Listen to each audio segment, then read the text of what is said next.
Hi, everyone, and welcome to my 5900 experience webpage, my final project for our course, Innovators Mindset. We start here on my Innovators page where I say Innovators New Horizons. I give it this title because I think it's important for innovators to always be willing to find those new horizons, be it near or far, in ways to help themselves, their colleagues, and their network, and especially, primarily, their students develop and grow and think in new ways. And the main thing that I've taken away from this opportunity in this course and text is that failure is not just failure. Behind every failure, there is inexplicable growth taking place. There's learning that is being done.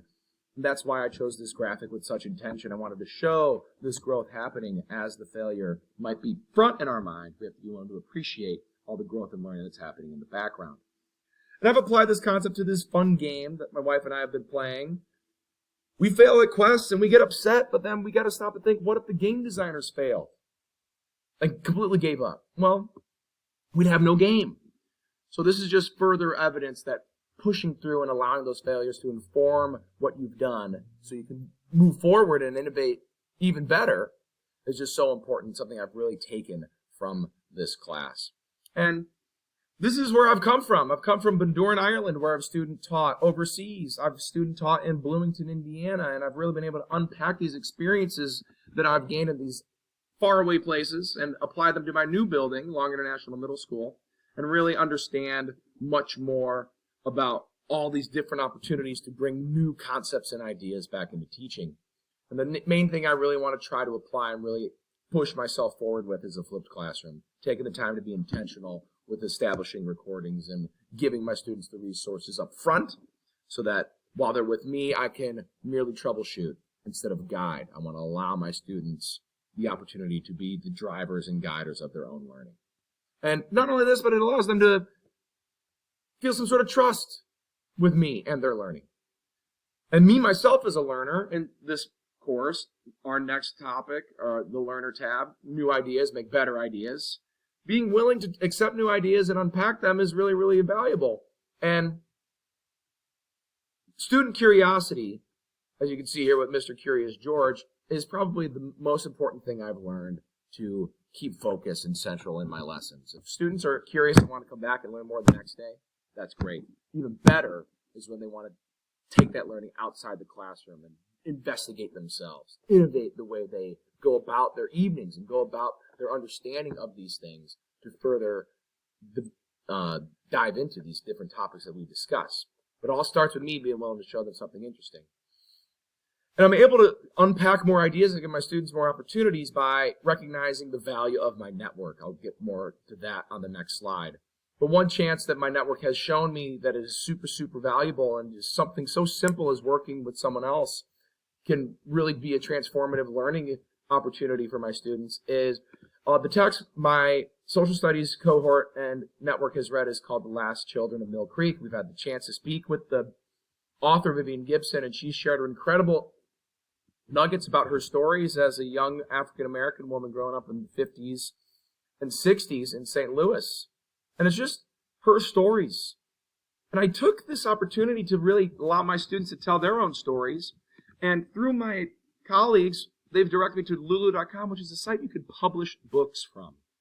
And I just thought, how cool an opportunity would that be to be able to publish a book using my students' stories that they don't think have any consequence at all, that they just hear and gone, it doesn't matter. But showing them that and giving them this experience of their story being published and being included would be super, super fantastic for them. Moving forward, again, my network is definitely for me an area of growth. If we're talking about the concept of failure and recognizing where failure could lead, I think I've been a bit of a letdown to myself with my network. I've kept it rather insular with my professional development networks, only working with the Verizon Innovative Learning Group because we're a part of that initiative in my building, only being connected to Project Lead the Way folks because of me being a part of that training and the part of this knowledge base. But I need to be willing to move beyond that. These networks are fantastic. I've gotten so many opportunities to share with others from them, but I need to go further. I need to do more. And how to improve is Getting back into Twitter for one. Twitter is going to be a space where I can get a simple tweet, bang, pop it in to a lesson and really allow these ideas to unravel themselves into unbelievable learning opportunities for my students. Another would be a blog or any number of blogs. I found about half a dozen now. Discover Education, Teachers First, just being a few. And they're really fantastic and really eye-opening with how much there is out there and what is available for anyone to really apply and just create and make their own. And I don't only want to take from my network, I also want to give back to my network. So another thing I'm going to try to be very intentional about is revamping my YouTube channel and really allowing others to see it, make it more visible, and not only just things for students and e-learning, but learning how to really apply this and spread this opportunity of growth and knowledge further out.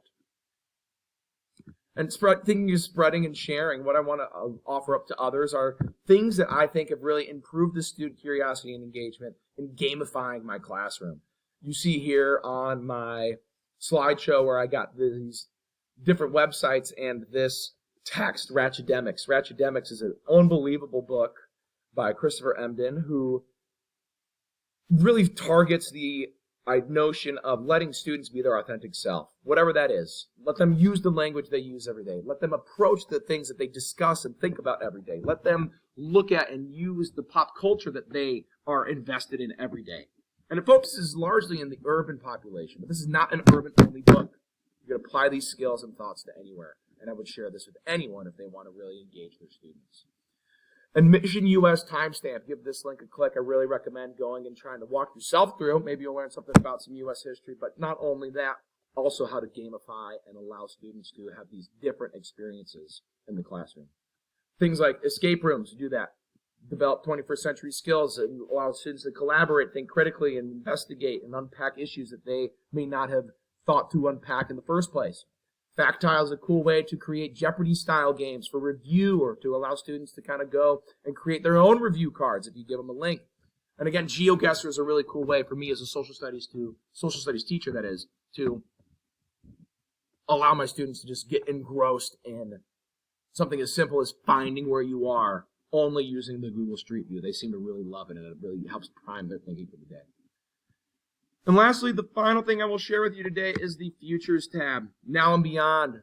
Where am I moving in the future? Well, I know that I've had a tendency to be a bit anxious and allow myself to kind of get stuck in what our author Kouros calls the known bads in life. In my personal life, I have kind of limited myself and allowed myself to not take chances for fear of something worse being down the road, what I refer to as browner pastures. Well, I got to reframe my thinking there. I got to adjust the way I accept and appreciate failure and allow that to just be another way to learn and grow and to push forward and cross over that bridge into these new opportunities. New opportunities like taking scaffolded lessons where my students just either work at something at a different level to allowing my students to go and really properly create something, not just analyze the Declaration of Independence, but create the Declaration of Independence for modern times and issues that they see in their everyday life. I think that would be an awesome way to beef up that lesson and that unit to help my students learn. And another lesson I am really powerfully passionate about is this music unit that I teach and how music matters and pop culture has a message behind it. It's not just rhythms and beats and clubs and all the terrible things that people say hip-hop and rap music are about. There's so much depth to it. There's so much gravity behind the real origins of hip-hop music or any other kind of music. If you really give it a proper listen as a social justice and a social reform movement and protest, I need to be better and allow my students to go from analyzing lyrics and analyzing songs to creating their own songs now that we have the technology available. And just continually looking forward, my hope is for my students, my family, and myself to be able to look down the road and envision a better future that we can make for ourselves. And I hope you enjoyed this video, and please enjoy my website. Thank you.